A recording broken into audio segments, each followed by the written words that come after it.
Well, March is International Expect Success Month, but there's one major problem when it comes to expecting success for a lot of people, and that is fear. And a lot of people actually fear success, and I have been looking for just that right person who can talk about the fear of success and why we have it. And joining me on the phone here, I've got Colleen Flanagan, who's a mind, body, emotions expert, and she joins me from Arizona. Good morning, Colleen. Good morning, Wayne. It's a beautiful day in Arizona. Oh, it's snowing here in BC, Canada. I'll trade you. We got to talk about this, sabotaging our financial success.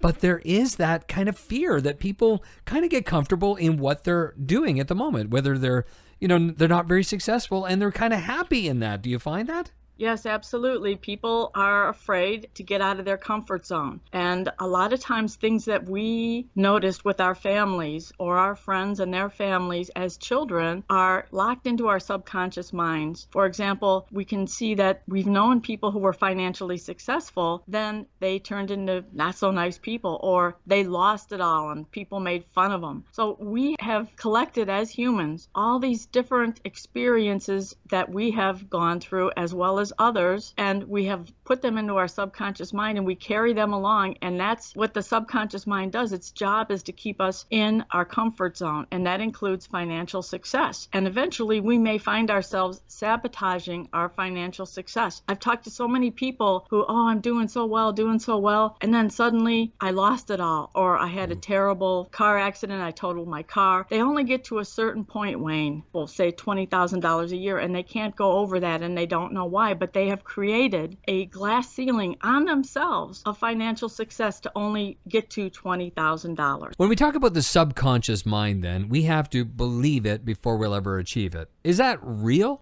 Quite often we believe things in our conscious mind, like, yes, absolutely, I believe it. But the subconscious mind, it doesn't believe it. Mm-hmm.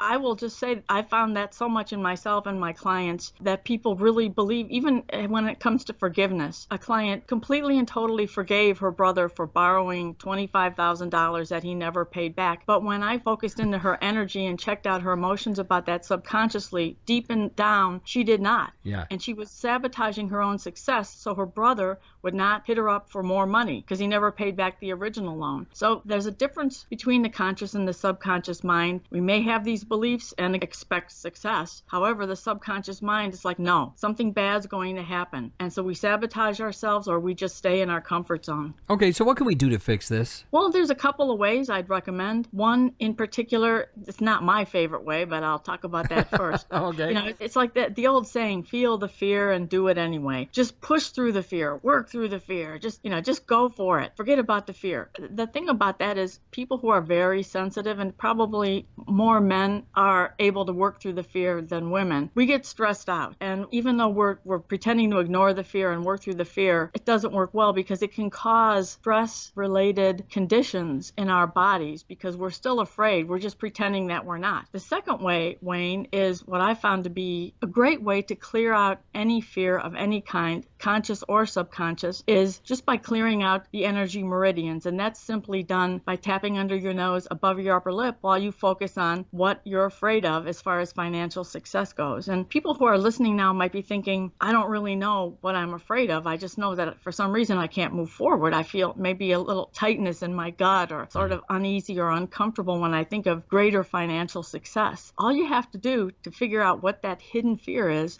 ask yourself, what is the worst that could happen?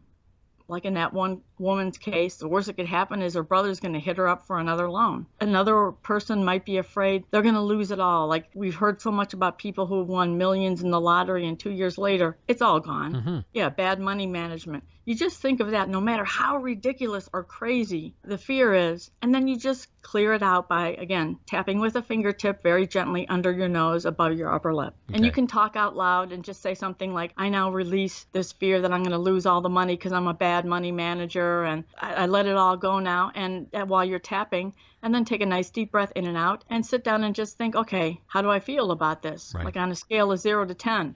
10 being I'm absolutely terrified I'm going to lose all this money if I earn it or win the lottery. And as you get down lower and lower to 0 after the tapping, and you get to the point where you go, you know what, that's a stupid fear. I'm not going to lose it all. I learned from being a bad money manager, and there's books and videos, audios, there's so much information on how to manage my money, or I could hire someone. Yeah. I can do this. When you start getting all excited and feeling free to do what you want to do, what you want to achieve, then you're clear and you're done. Yeah. I'm glad it's actually a real thing, that there is this actual fear of success and that many people will sabotage it subconsciously without even knowing. Now, I know in your website, there's actually some videos here that people can learn from you on how to go about doing this, right? Yes, there's quite a few videos, and on my YouTube channel, close to 100 different videos on different aspects that were sabotaged by the subconscious mind. And there's demonstrations on each video how to get rid of those fears and those unwanted emotions about love and money. Awesome. Well, they can learn more on your website, emorescue.com, emorescue.com. Colleen Flanagan, a pleasure to meet you, and thank you very much for being on the show today. Thank you so much for your time today, Wayne. Appreciate you as well.